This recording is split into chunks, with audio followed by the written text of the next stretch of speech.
warahmatullahi wabarakatuh. Waalaikumsalam warahmatullahi wabarakatuh. Alhamdulillahirrahmanirrahim.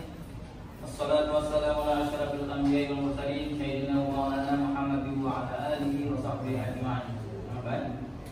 Alhamdulillah, di pagi hari ini kita dapat berkumpul kembali, bertemu muka, bertemu pandang.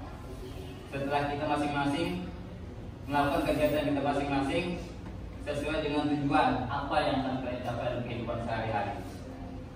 Salam dan salam mari kita sampaikan kepada junjungan kita Nabi besar Muhammad SAW yang membawa dinul Islam sehingga dunia ini menjadi terang benderang.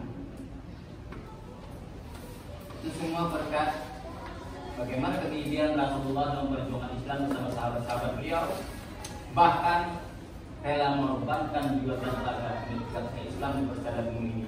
Walaupun hari ini musuh-musuh Islam tidak akan pernah jenuh dan tidak akan pernah gerah untuk melumpuhkan Islam.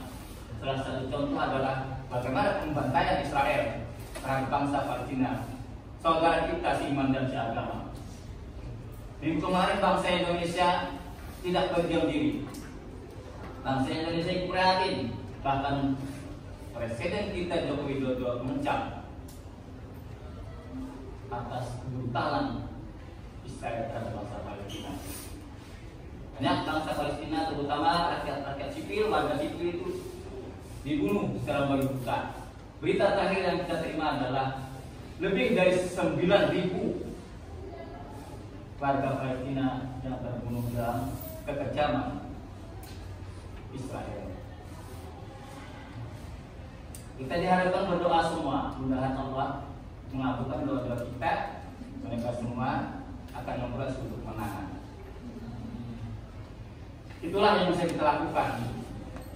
Karena bagaimanapun juga memang dalam sejarah kehidupan umat manusia, pertumpahan darah itu sudah terjadi di masa lampau ribuan tahun. Awal terjadinya pembunuhan antara Qabil dan Qabil pada masa kehidupan Nabi Adam alaihissalam. Itu apa? Karena incest.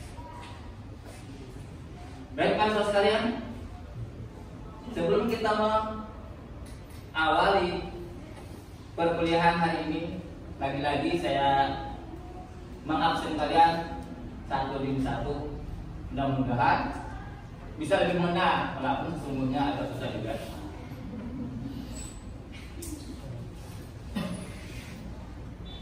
Nur Isman, Neneng Hamidah, Siti Juwairiyah, Fatimah Adiza, Amalia, Latifah, Nur Laila, Jariah, Nur Agni, Rizky Rika Aulia, Nur Latifah Ajilina, Syahriah, Fatmawati, Siti Nazirah, Fauzil Ihya Husaini. Wih, oke. Wah, bagus ini dispensasi, maka di sini tulis di.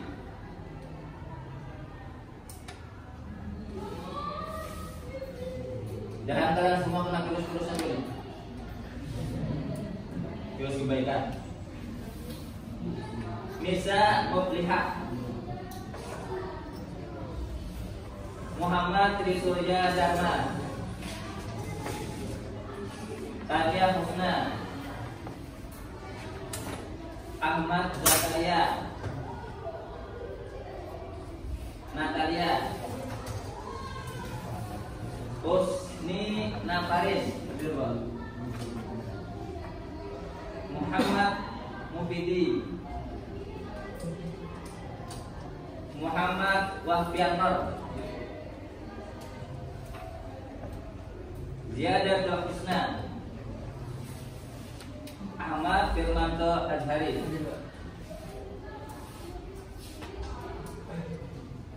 Oke, mahasiswa sekalian, kemarin saya telah mengirimi ke WA kalian masing-masing satu artikel yang berjudul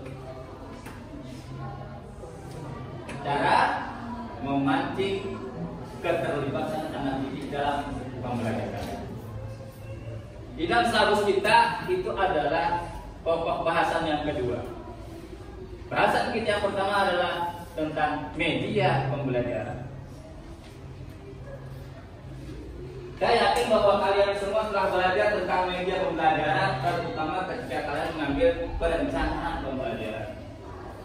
Karena dalam perencanaan pembelajaran, di situ ada satu hal yang perlu diperhatikan, adalah penggunaan media sebagai alat bantu. Ini paling penting. Media pembelajaran biasanya dalam konteks pembelajaran, ya, biasanya lebih banyak itu digunakan sebagai alat bantu, sangat jarang digunakan sebagai sumber belajar. Contoh, ketika kita menggunakan LCD, ketika kita menggunakan whiteboard, kita menggunakan sebagai alat bantu, bukan objek yang dibicarakan, bukan subjek yang dibicarakan, tetapi diposisikan. Ketika dia berposisi sebagai alat bantu, maka dia sebagai alat bantu biasa, bukan sebagai subjek yang dibicarakan. Nah, dengan demikian dalam pembelajaran itu, maka media itu memiliki dua peran secara teoritisnya. Yang pertama adalah sebagai alat bantu, yang kedua sebagai sumber belajar.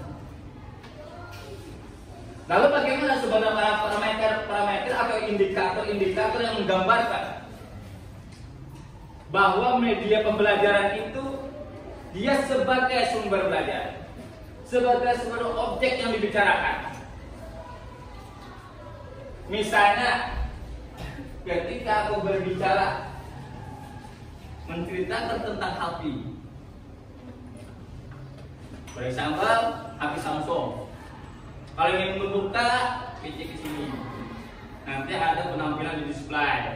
Gue cerita dulu Samsungnya apakah dari sisi kelebihannya ataupun dari sisi kekurangannya. Dia sebagai subjek yang dibicarakan.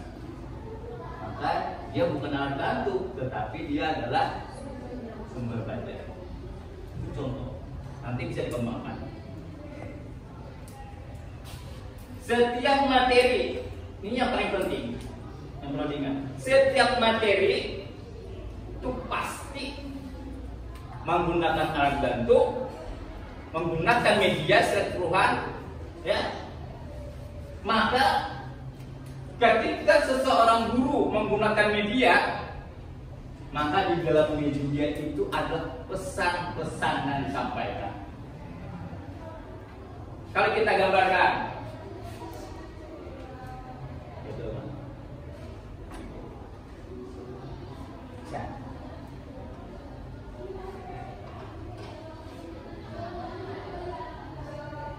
kita gambarkan, visualisasikan seperti ini.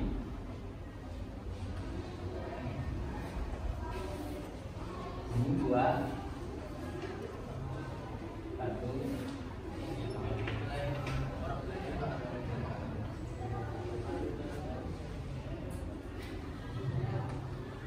siswa. Ini adalah guru.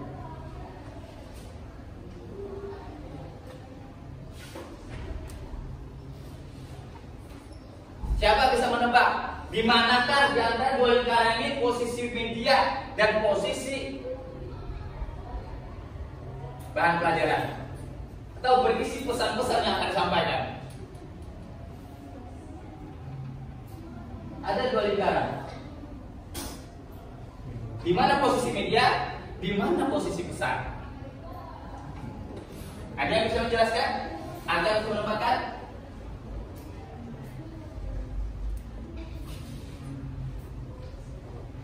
Gimana? Ada? Silakan ya.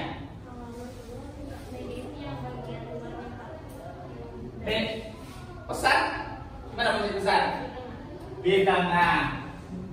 Media? Di luar. Berarti M. Pertanyaannya kemudian adalah apakah pendapatkannya itu betul? Kenapa ini betul? Jelaskan. Tolong jelaskan. Kenapa posisi seperti ini? Bagaimana kita menyusun kerangka berpikir yang benar?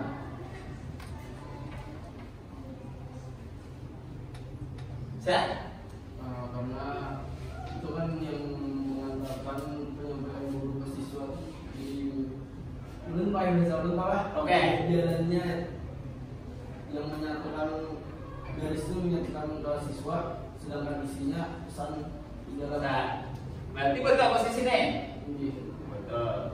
Kalian sendiri?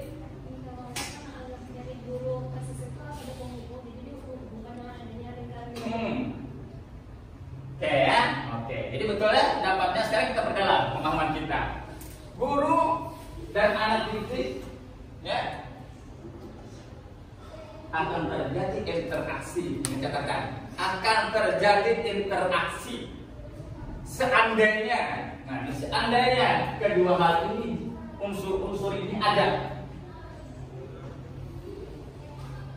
interaksi tidak akan terjadi antara guru dan siswa apabila tidak ada message, pesan, media, ini pesan.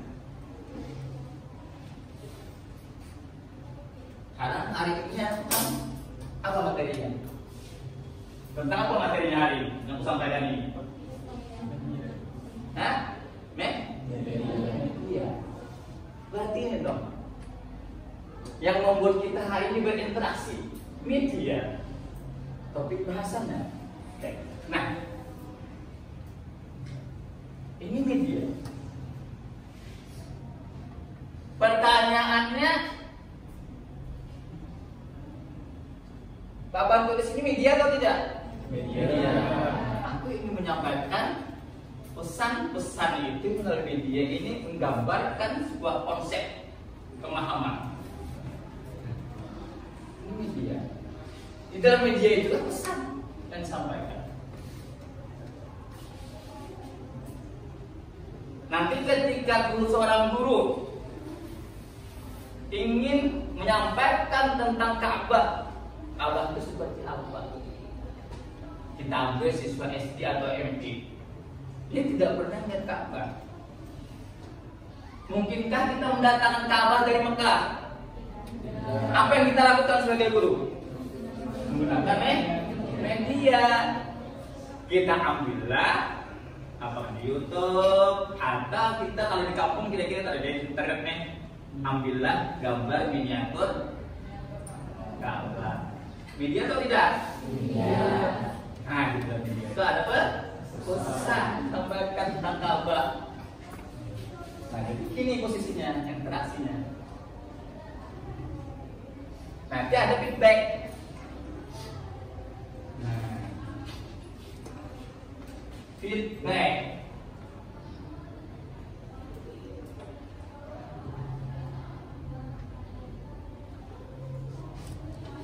Feedback itu sini arahnya dari siswa. Itu feedback. Apa yang guru sampaikan, media apa, materi apa yang guru sampaikan dengan menggunakan media, pasti itu ada feedback. Apakah feedback itu pertanyaan memang dari siswa langsung bertanya karena ketidakpahaman terhadap materi yang disampaikan, atau memang guru yang memancing? Makanya ada kan dalam keterampilan dasar mengajar itu satu yang perlu kalian ingat adalah keterampilan dasar mengajar pada ranah bertanya. Bertanya dan teori pembelajaran ada dua. Satu, bertanya dasar. Ini untuk PPR ya. Yang kedua adalah pertanyaan melacak. Silakan baca guru dasar didik ya, semua ada pertanyaan. Pertanyaan dasar di bab 8 kita kaji. Nah, ya, Feedbacknya ada dua, ada yang murni dari guru, ada dari siswa. Feedback itu contoh yang paling singkat. Yang lainnya ada ketika guru memberi tes formatif, ya, tes formatif itu feedback atau tidak? Nah, feedback karena guru ingin mengetahui seberapa jauh, seberapa dalam pemahaman siswa terhadap materi yang disampaikan, maka kita adakan tes formatif. Namun sayangnya dalam kenyataan di lapangan dan sepanjang pengamatan aku hanya sepengetahuan aku, alhamdulillah kebanyakan guru tidak melakukan tes formatif. Kira-kira nih kalian semua pasti merasakan itu. Kan udah dari ketika sekolah dia atau di MTSN itu di akhir pembelajaran guru kamu melakukan ulangan adalah nah itu tes formatif. Sehingga ketika guru akan melakukan remedial teaching itu nggak bisa. Silakan buka bukunya reinforcement bab 8 itu ada reinforcement. Dia 7 tampilan dasar mengajar itu dari tampilan buka bentuk pelajaran, ada reinforcement, ada menjelaskan, ada tampilan bertanya. Oke? Nah, itu di sanalah muncul reinforcement. Reinforcement itu penguatan. Fungsi motivasi adalah memberikan dorongan agar seseorang itu terdorong untuk melakukan sesuatu. Jadi guru di dalam pembelajaran itu yang paling substansi adalah motivasi. Ya, sekarang kita kaji kembali di dalam 7 langkah proses belajar anak beranak psikologis itu posisi pertama dimiliki siapa? Dimiliki siapa? Motivasi. Nah, justru motivasi itulah yang paling penting. Kan saya katakan tadi 7 langkah psikologis anak belajar. Pertama motivasi, kedua 3, 4, 5, 6, 7. Itu yang tidak boleh ada gangguan. Dihadirkan motivasi. Dalam 7 langkah itu yang tidak boleh diganggu adalah fase motivasi, fase perhatian, konsentrasi, itu tidak boleh ada gangguan. Ketika 3 motivasi terganggu, perhatian terganggu, konsentrasi terganggu, insya Allah anak tidak akan pernah membuka dirinya untuk menerima ilmu pengetahuan.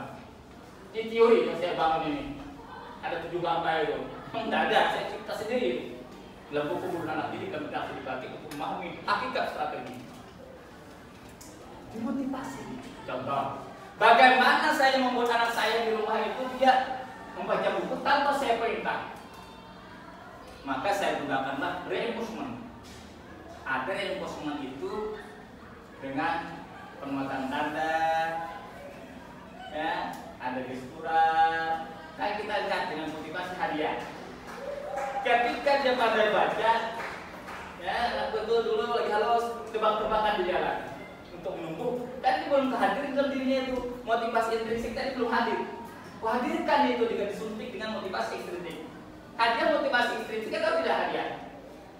Nah, hadiah motivasi ekstrinsik, pujian, acungan jempol, mendekati, memandang.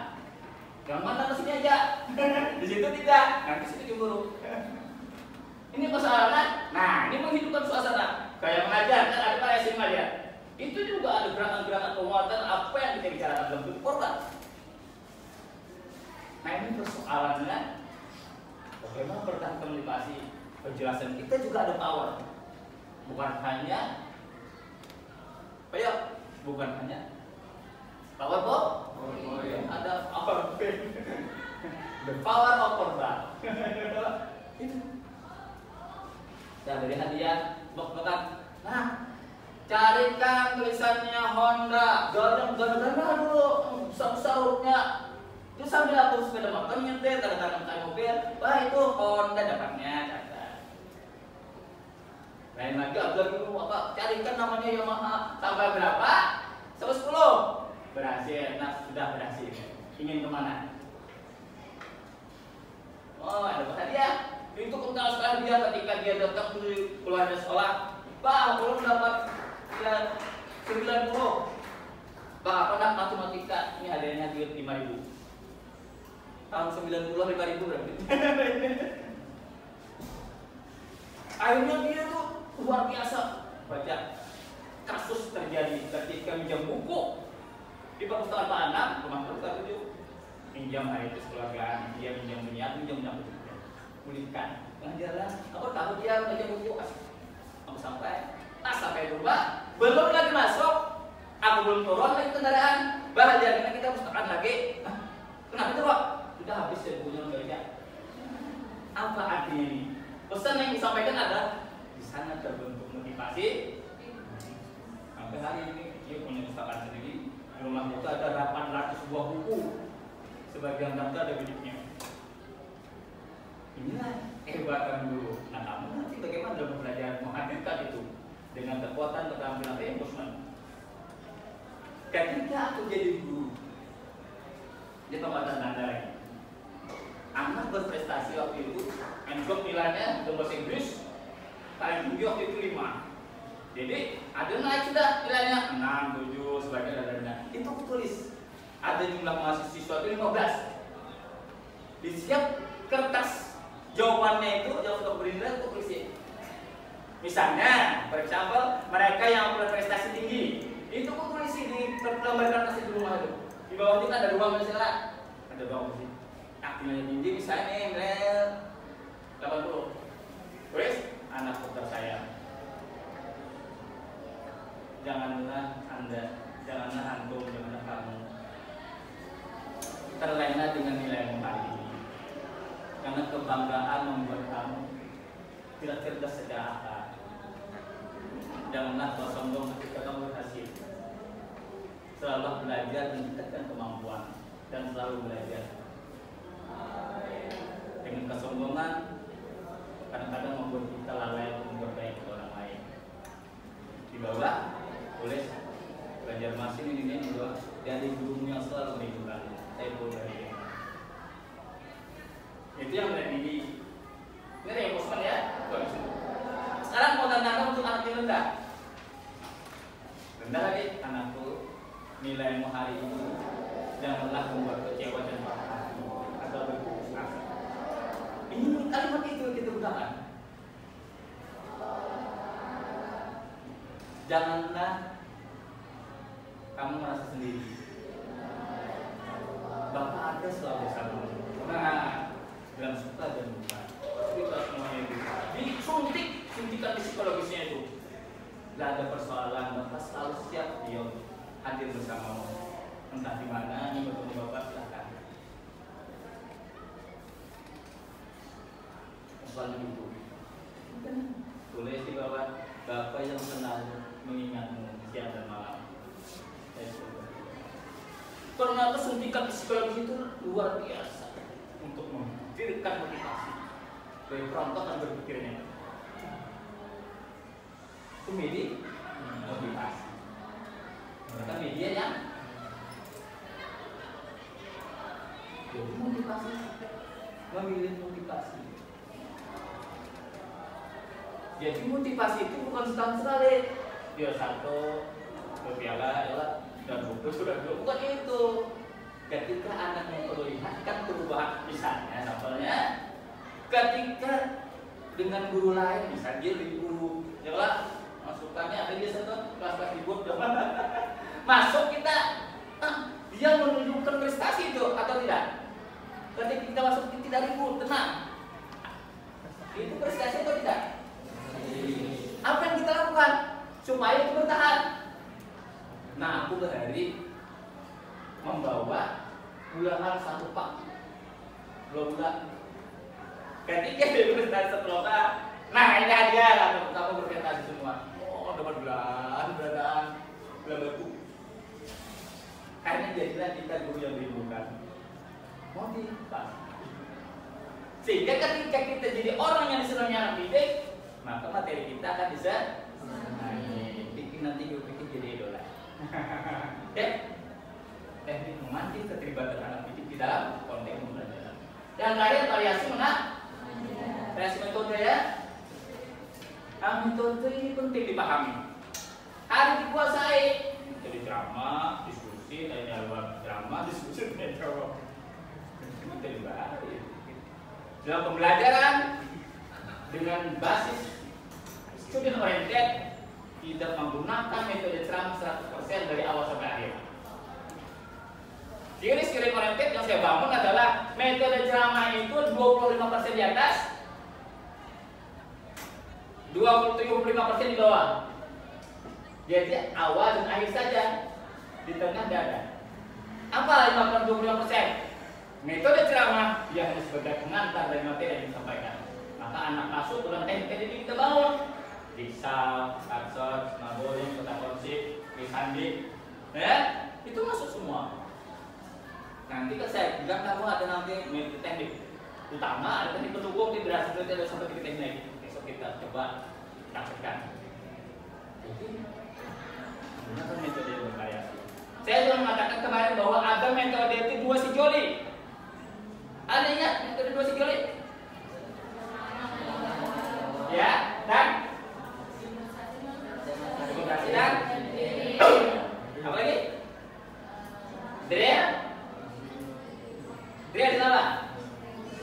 Dengan demonstrasi, ceramah dan nah itu paham.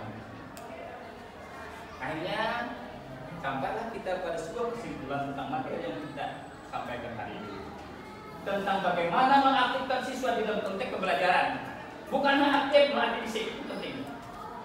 Yang menjadi catatan penting adalah aktif secara psikologis yang 7 langkah itu. Maka cara memantiknya ada satu, menggunakan apa? Yang kedua, media yang bisa. Yang ketiga, motivasi. Yang keempat, alhamdulillah. Demikianlah materi yang saya sampaikan kepada semua. Mudah-mudahan pesan-pesan itu dia tidak mengapung di alam bawah sadar, di alam kesadaran, tetapi dia turun di alam sadar dan menjadi kesan yang abadi terkumpul di dalam alam kesadaran. Dan ketika diperlukan, dia akan siap untuk membantu kalian meraih kesuksesan dan gemilang hari ini yang akan datang. Demikianlah, mari kita tutup pertemuan